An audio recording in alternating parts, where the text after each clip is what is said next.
오늘 제목을 이렇게 생각해봤습니다. 이 세상에서 가장 아름다운 영어 단어는 무엇입니까? Beautiful. 혹시 아십니까? No. 제가 말씀드릴게요. 가장 아름다운 영어 단어가 마더, 어머니입니다. 이것이 이 세상 가장 아름다운 영어 단어로 앙케이트 조사가 됐습니다. 두 번째 가장 아름다운 영어 단어가 father 같으면 얼마나 좋겠습니까? father 아니고 patient, 열정, 정열입니다. 열정, 정열. 세 번째 가장 아름다운 영어 단어가 father 같으면 얼마나 좋겠습니까? smile, smile. 네 번째 가장 아름다운 영어 단어가 father 같으면 얼마나 좋겠습니까? 아, 야, 아빠는 이게 아까 전에 말한 love, 사랑입니다. 또 안 나와. 아빠는 언제 나오는 여러분 놀라지 마십시오. 다섯 번째도 아버지가 없었습니다. 열 번째도 father가 없었습니다. 더 놀라지 마십시오. 70번에 가도 father가 없었습니다. 그래 때려쳐 버렸습니다. 우리 아버지들은 충격인데. 죽읍시다. 조형기 죽읍시다. 충격이네. 고수님들 죽읍시다. 여자 빼고는. 여러분요, 저는 1945년 해방동입니다. 우리 누나 둘하고 저하고 일본에서 태어났습니다. 일본 어디서 태어났냐면 여러분 히로시마 아시죠?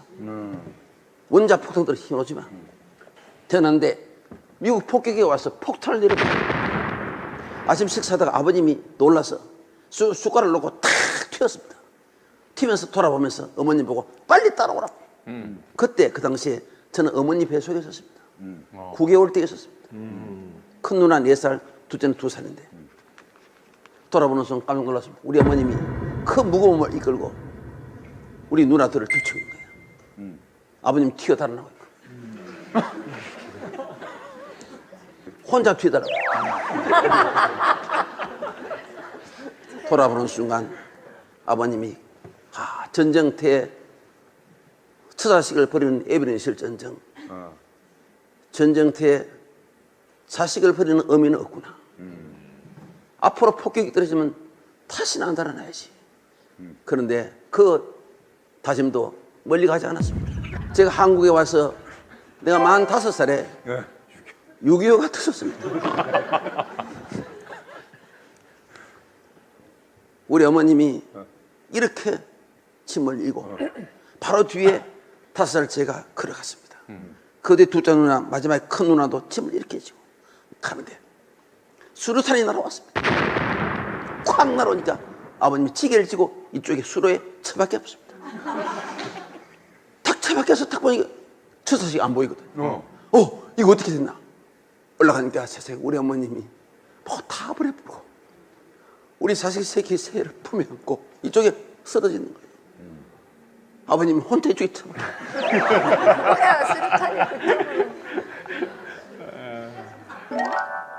위급한 상황이 벌어지면 엄마는 자기 몸은 보이지 않습니다. 옛날에 제 돌때쯤 되어서는 홍역이 아주 심했습니다. 저도 병에 걸려서 죽게 되었습니다. 거의 완전히 죽었습니다. 우리 아버님은 찌개를 지고 삽을 가지고 저를 산에 파묻기 위해서 마루에 앉아 있었습니다. 우리 아버님은 밤새 끝을 품에 안고 있었습니다.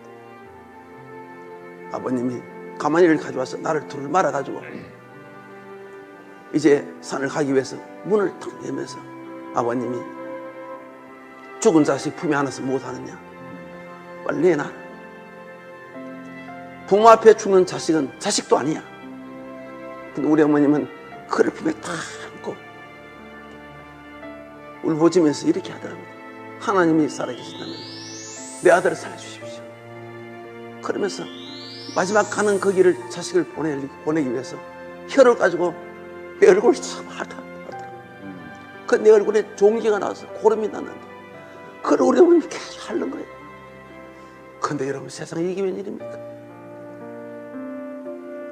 제 갑자기 얼굴에 생기가 돌아오더래요. 손가락을 움직이기 시작하더래요. 그래서 제가 살았습니다.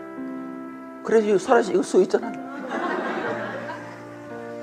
어머님이 자식에 대한 그 가슴 뜨거운 그 사랑이 죽어가는 생명을 살리신 것입니다.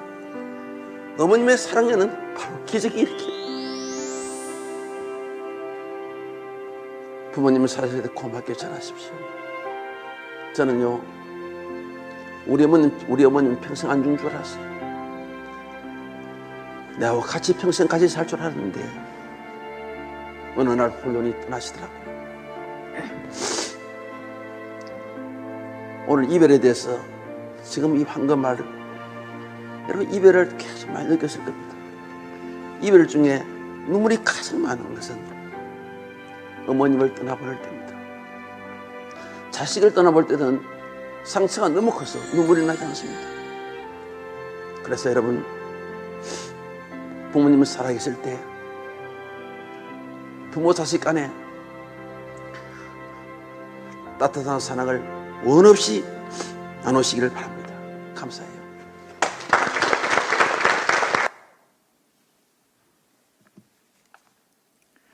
이 땅의 모든 어머니, 더 나아가 부모님들께 감사를 드립니다. 특히 지금 여기에 계신 모든 부모님들께 하나님의 은총이 함께 하시기를 기원합니다. 이 땅에 살아가는 모든 자녀들은 어머니의 숨결 속에서 하나님의 숨결을 느낍니다. 우리 하나님은 눈에 보이지 않습니다. 그러나 어머니를 통하여 우리는 하나님을 봅니다. 하나님의 음성이 우리의 귓전에 들리지가 않습니다. 그러나 우리는 어머니의 음성을 통하여서 하나님의 음성을 듣습니다. 내 어머니는 우리 하나님을 보여주시는 분이시며 우리 하나님은 내 어머니 같은 분이십니다. 우리는 하나님을 아버지라고 부릅니다. 그러나 어떤 여성신학자들은 하나님을 어머니라고 불러야 한다, 그렇게 주장을 합니다.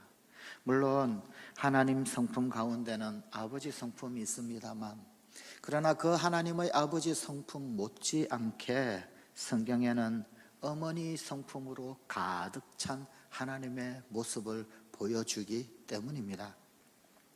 예전에 우리 교회에 계셨다가 저기 다른 지역으로 이사를 가셨던 어떤 집사님의 이야기입니다. 그 집사님이 젊은 시절 아들을 임신했을 때였습니다. 서울에서 살았는데 버스를 탈 일이 있어서 버스를 탔습니다. 그런데 그만 그 버스가 사고가 나서 급정거를 하게 되었습니다. 승객들이 전부, 버스 안에 있던 사람들이 전부 버스 앞쪽으로 다 썰려가고 이리 넘어지고 저리 넘어지고 내동댕이 쳐졌습니다. 그때 이 집사님도 앞으로 엎어지면서 기둥에 그리고 의자에 이리저리 부딪히면서 바닥에 쓰러지는데, 뱃속에 있는 아기, 그 아기 지키려고 팔로 그리고 팔꿈치로 바닥을 디디면서 그러면서 버텼다는 겁니다. 무릎은 이리저리 부딪히면서 깨어져 나가고 타박상을 당하면서도 아이가 든 배, 그 배 다치지 않기 위해 배를 움켜쥐고 두 팔꿈치로 그리고 두 무릎으로 버텼다는 것입니다. 그분은 그때의 후유증으로 늘 평생 어깨가 아팠고 다리가 아팠고 관절이 아팠고 무릎이 아팠다고 합니다. 결국에는 양쪽 어깨 모두 다 수술을 하게 되었습니다. 뿐만 아니라 양쪽 무릎까지도 전부 다 수술을 했습니다. 이것이 어머니의 마음, 모성애입니다. 오늘 우리에게 주신 하나님의 말씀 15절 16절입니다. 여인이 어찌 그 젖먹는 자식을 잊겠으며 자기 태에서 난 아들을 긍휼히 여기지 않겠느냐. 그들은 혹시 잊을지라도 나는 너를 잊지 아니할 것이라. 내가 너를 내 손바닥에 새겼고 너의 성벽이 항상 내 앞에 있나니. 유대인들은 문맹률이 상당히 낮았다고 합니다. 어렸을 때부터 하나님 말씀을 읽고 쓰고 하는 것에 잘 훈련되어졌어. 그게 교육이 되어서 문맹률이 상당히 낮았다고 합니다. 그러나 여자들의 경우에는 사정이 다릅니다. 여자들에게 있어서는 바깥에 나가서 교육을 받는다든지 혹은 아니면은 어떤 일을, 직업을 구할 수 있는 그런 기회가 주어지지 않았습니다. 덕분에 여자의 문맹률 무시할 수 없는 수준이었습니다. 그렇다면 글을 읽거나 혹은 쓰지 못하는 여자들의 경우, 특별히 어머니가 멀리 저 바깥에 떨어져 있는 아들 혹은 자식에게 대한 따뜻한 그 애틋한 심정을 달래는 그런 방법이 무엇이 있었을까요? 편지를 쓰지도 못하고 어떻게 하면 좋겠습니까? 혹 전쟁이 싸움이 있어서 나갔다든지 아니면은 양을 치면서 이리저리 멀리 집을 떠나 있다든지 어떻게 하면 좋겠습니까? 그때 사용했던 방법이 다름 아닌 문신이었습니다. 이 문신이야 우리나라에서도 사만시대부터 유래를 했고 유행을 했고 또 동양에서도 흔히 접할 수 있는 그런 풍습이었습니다. 하지만 유대인들, 그 중에서도 유대인 어머니들에게 있어서 이 문신이라는 것은 남다른 의미가 있습니다. 아들을 그리워하는 어머니는 문신을 새기는 사람에게 찾아갑니다. 그리고는 그 사람에게 가서 아들을 늘 기억할 수 있는 모양의 그림 혹은 아니면은 아들을 늘 기억할 수 있는 그 어떤 상징, 그런 것들을 바늘로 손바닥에 새겼습니다. 이 문신은 죽는 날까지 손바닥에서 지워지지 아니하며 물로 닦을 때나 혹은 이런 일, 여러 일, 심지어 밭에 나가서 일을 할 때에도 그 손바닥 쳐다보면서 어느 때든지 아들을 생각나게 했고 혹은 아들을 하나님 앞에 기도 드리며 부탁하게 되었습니다. 손바닥에 새긴 어머니의 사랑입니다. 그런데 오늘 우리에게 주신 하나님의 말씀은 이렇게 말씀합니다. 내가 너를 내 손바닥에 새겼다. 하나님은 어머니의 사랑을 고스란히 안고 우리를 사랑하시는 분이십니다. 하나님의 손바닥에는 우리의 얼굴이 새겨져 있고 우리의 이름이 새겨져 있습니다. 예수님의 손바닥에 우리의 이름을 새기기 위해서 그분의 살이 떨어져 나갔고 피 흘리는 고통을 감내해야 했습니다. 내 어머니 손바닥에는 내 이름이 있고 내 얼굴이 있으며 우리 하나님 손바닥에는 내 얼굴, 내 이름이 새겨져 있더라는 말입니다. 내 어머니, 우리 하나님의 사랑은 어떤 사랑입니까? 내 어머니, 우리 하나님의 사랑은 기억하시는 사랑입니다. 오늘 본문 15절입니다. 여인이 어찌 그 젖먹는 자식을 잊겠느냐? 그들은 혹시 잊을지라도 나는 너를 잊지 아니할 것이라. 우리는 어렸을 때, 아주 어렸을 때 엄마로부터 받은 사랑을 다 기억하지는 못합니다.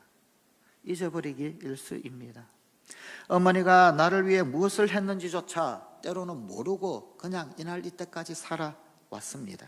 그렇게 어머니는 늘 잊혀지는 존재입니다. 저는 어렸을 때 병원에서 주사 쇼크가 있었던 때가 있었습니다. 아마도 아파서 병원에 갔었겠지요. 그런데 병원에서 엉덩이 주사를 맞는데 그거 별로 그렇게 별것 아니라고. 그래서 침상에 엎드려서 주사를 맞는 것이 아니고 그냥 일어서 있는 상태에서 바지를 내리고 그리고는 주사를 놓았다고 합니다. 그런데 그만 쇼크가 와서 정신을 잃은 것입니다. 저는 그때 일을 하나도 기억할 수 없습니다. 그러나 저희 어머니는 얼마나 마음 졸이며 그 순간 나를 지켜보셨을까요? 숨을 몰아쉬는 저를 바라보면서 얼마나 발을 동동 구르셨을까요? 숨을 뚝 멈추고 마는 저를 보며 얼마나 우리 하나님, 우리 어머니 안타까워 하셨을까요? 심지어 어머니는 이름조차 잊혀졌습니다. 옛날 어머니들은 이름이 없었습니다. 오직 용아 엄마라고 하는 이름뿐입니다. 아니, 엄마라고 하는 그 이름도 없습니다. 내 이름이 엄마 이름입니다. 저는 어렸을 때 아버지께서 제 이름을 부르면 참으로 많이 헷갈렸습니다. 혼란스러웠습니다.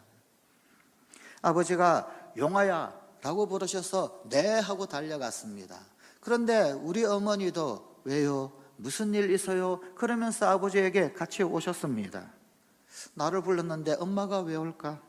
그런데 그때 우리 아버지는 저를 보고 얘기하시는 것이 아니라 엄마를 보고 이야기를 하셨습니다. 어떨 때는 분명히 나를 부르는 것 같았는데, 그런데 또 어떨 때는 아버지는 나를 보는 것이 아니라 엄마를 보고 계셨습니다. 나는 몰라도 엄마는 다 알고 있었습니다. 엄마는 아버지가 도대체 누구를 부르는지 기가 막히게 아셨습니다. 그리고 엄마는 모든 것을 다 기억하고 있었습니다.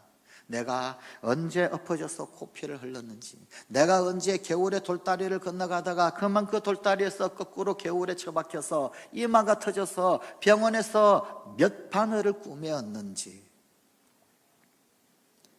그러나 우리가 어린 시절 어머니의 따뜻한 손길, 눈맞춤, 그 부드러운 목소리를 듣지 못하고 자라야 했다면 우리 마음엔 평생 지우기 힘든 생채기가 남게 되어 있습니다. 상처가 남게 되었을 것입니다. 내 영혼 깊숙이 가지고 살아가는 그런 어떤 나도 모르는 가운데 새겨진 모성의 파괴. 그 모성의 파괴라고 하는 그 상처는 내 인생의 풍요를 다 앗아갑니다. 내 인생의 행복을 다 빼앗아 가버립니다. 모성애의 상처를 가지고 살아가는 사람은 어디에 가든지 나는 인정받고 있다라고 하는 평안한 마음을 갖기가 힘듭니다. 인간관계에 대하여 많은 두려움을 가지고 살아갈 수밖에 없습니다. 그래서 자기의 방어의 벽을 철저히 쌓고 살아갑니다. 나는 분명히 내 가족을 사랑합니다. 나는 분명히 내 이웃을 사랑하고 내 친구들을 사랑하고 또 교회에서도 교우나 혹은 영적 지도자를 사랑합니다. 그러나 나의 사랑을 표현할 줄을 모릅니다. 사랑을 표현하는 방법을 모릅니다. 그래서 오히려 서투른 사랑, 그 서투른 나의 사랑 대신에 안타깝게도 상대방에게 아픈 상처기를, 깊은 상처를 전가하고 새기고 남기게 됩니다. 사랑하는 성관가족 여러분, 나는 불행을 경험하기 위해서 태어난 사람이 결코 아닙니다. 나는 사랑받기 위해 태어난 사람입니다. 내가 그 상처에 갇혀 웅크리고 살아가는 것, 그것은 하나님의 뜻이 결코 아닙니다. 나도 모르는 사이에 주위 소중한 사람들을 아프게 하며 나는 전혀 그럴 의도가 없었음에도 불구하고 그에게 상처를 심고 살아가는 것, 그것은 사실은 나 자신을 위해서도 불행한 일입니다. 모성애가 파괴된 그 자리에 하나님의 모성애를 받아들이십시오. 하나님의 모성애를 가득히 채우십시오. 내 어미는 그럴 리가 없겠지만, 그러나 내 어미는 혹시 나를 잊어버렸지만 우리 하나님은 결코 나를 잊은 적이 없습니다. 하나님의 손바닥에 새겨 내가 아파할 때 함께 아파하고 계셨습니다. 나는 혼자 외로이 이 땅 가운데 태어나 혼자 자라난 것이 아닙니다. 하나님은 내가 잉태되기 전부터, 내가 이 땅 가운데 태어나오기 전부터 나를 이미 아셨습니다. 그때부터 이미 나를 사랑하고 계셨습니다. 하나님이 언제나 나를 지키고 보호하고 계셨습니다. 예레미야 1장 5절입니다. 내가 너를 모태에 짓기 전에 너를 알았고 내가 배에서 나오기 전에 너를 성별하였고, 시편 27편 10절입니다. 내 부모는 나를 버렸으나 여호와는 나를 영접하시리이다. 요한복음 14장 18절의 말씀입니다.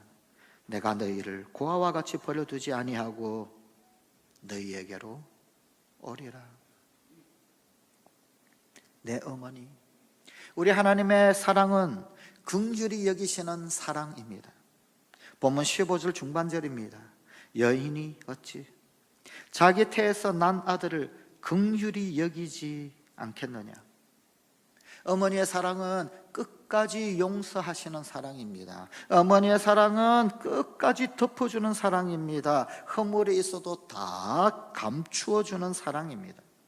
세상 모든 사람들이 나를 욕해도, 세상 모든 사람이 나에게 손가락질을 한다 할지라도, 세상 모든 사람들이 나에게 실망을 한다 할지라도, 그래서 나를 포기한다 할지라도 끝까지 포기하지 아니하고 나를 믿어주고 나를 여전히 응원하고 나를 구원해 주시는 사랑입니다. 아주 오래전에 신문에 이런 기사들이 꽤 종종 잊을만 하면 한 번씩 났었습니다. 기사 제목이 이런 것이었습니다. 현대판 고려장. 살림살이가 어려워진 사람들, 그들이 가끔은 늙으신 어버이를 모실 수가 없어서 여행 가자고, 어머니 여행 가십시다. 그래서 제주도에 갔습니다. 그 제주도에 가고서는 낯설은 그 땅에 아는 이 하나도 없는 그곳에 말 한마디, 인사 한마디 없이 그냥 어머니 홀로 두고 그리고는 집으로 돌아가 버렸습니다. 그 땅에 갖다 버린 것입니다. 경찰이 물었습니다. 자식의 이름이 무엇인가요? 어디에서 사셨나요? 어르신 성함이 어떻게 되십니까? 몰라요.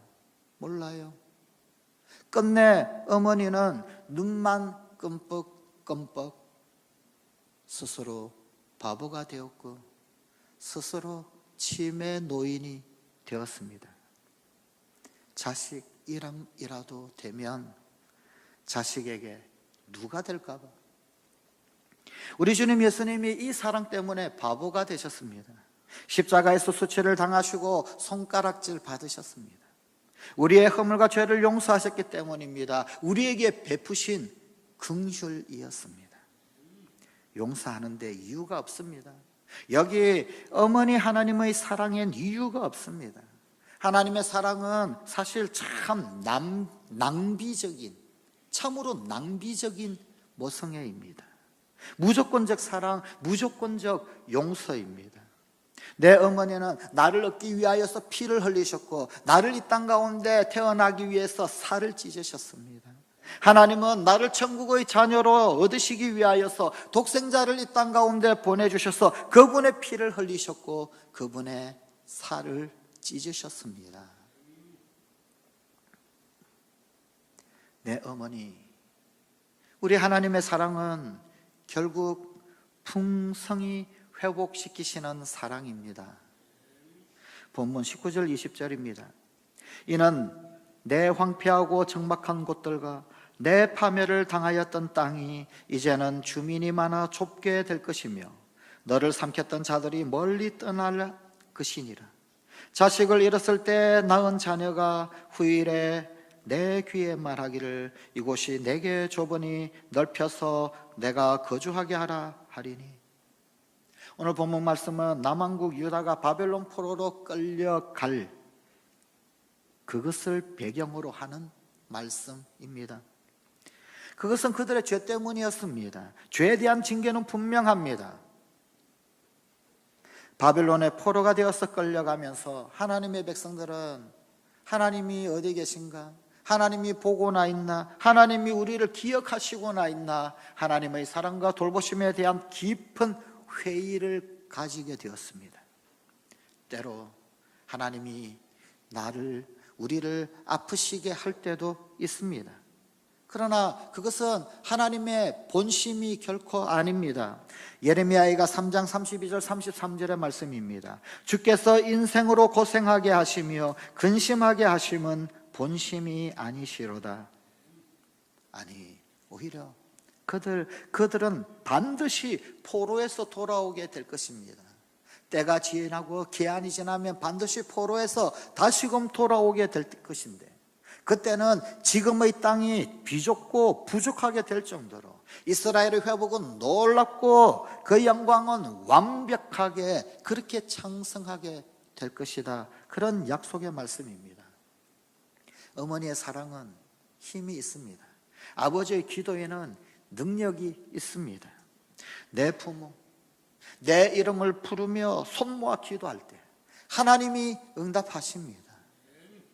내 아버지 손들어 축복할 때 그 손에 축복의 능력이 나타납니다. 눈물의 자식은 망하지 않습니다. 그 어미가 축복하는 자식은 결코 망하지 않습니다. 유대인의 탈무드에 나오는 이야기입니다. 내 대신 내 어미를 내게 보냈노라. 내게는 등이 없어서 너를 업어줄 내 어미를 내게 보냈노라. 내게는 손이 없어서 너를 붙들어주고 어루만져줄 내 어머니를 내 곁에 보냈노라. 나는 너를 품어줄 가슴이 없어서 어린 너를 품어줄 어미를 내 곁에 보냈으며 내게는 젖이 없어서 생명의 젖줄을 너에게 보냈노라. 하나님은 하나님의 대리자로 우리 어머니를 보내셔서 나를 돌보게 하셨습니다. 사랑하는 성관가족 여러분, 우리가 사람으로 태어나 최고의 받은 은혜가 있다면 그것은 부모님의 은혜입니다. 그분들이 비록 내게 물려준 유산이 많지 못하다 할지라도, 그분이 내게 가르쳐준 그 교육이 그렇게 높거나 그렇게 깊지 못하다 할지라도, 그분을 세상에 내세워서 당당하게 자랑할 수 있는 그러한 내 부모가 혹 되지 못한다 할지라도, 내게 생명 주셨다라고 하는 이 한 가지 사실 때문에, 나에게 하나님을 가르쳐 주셨다는, 나에게 하나님의 사랑을 고스란히 전해 주셨다라고 하는 이 한 가지 사실 때문에 우리 부모님은 공경받아 마땅합니다. 이 땅에 어머니를 잃어버린 사람들이 많이 있는 것 같습니다. 육신적 이별 때문에 어머니를 잃어버린 것이 아니라 오늘날 이 땅에 어머니들을 많이 잃어버리고 있는 것 같습니다. 이 땅에 어머니를 잃어버린 모든 사람들에게 어머니의 사랑, 하나님의 모성애가 임하시기를 기도하십시다. 하나님, 손바닥에 새기신 그 사랑, 우리의 어머니를 보내어 주시고 고스란히 하나님 살아계신 거룩한 사랑의 확정을 허락하신, 그리고 그 손바닥에 새기셔서 단 한순간도 잊지 아니하셨으며 단 한순간도 외면한 적 없으셨던 그 놀라운 은혜 가운데 오늘 이날 이때까지 있게 하셨음에 감사를 드립니다. 이제는 연로하신 부모님, 혹은 이제는 그만 더 이상 그 얼굴 뵐 수 없는 어머니, 그러나 우리 아버지 하나님 지극하신 놀라운 사랑 때문에 이제 여기 이렇게 있사오니 오늘도 우리 하나님 공경함으로 부모님을 공경하고 우리 어머니 사랑 가운데 하나님 사랑 더더욱 풍성히 누리는 우리 사랑하는 성관가족들이 다 되게 하여 주시옵소서. 어머니가 별세하셔서 어머니를 잃어버리는 세대가 아니라 그저 어머니를 잃어버려가는 이 세대에 어머니의 사랑, 하나님의 놀라운 모성애 오늘도 기억하시고 불쌍히 여기시며 용서하시고 마침내 회복시켜 주셔서 더 풍성케 하실 우리 하나님의 모성애가 가득히 임하는 이 나라, 이 백성, 이 민족, 이 땅의 교회, 특별히 우리 성관 가족들이 되게 하여 주시옵소서. 예수님 이름으로 기도드리옵나이다.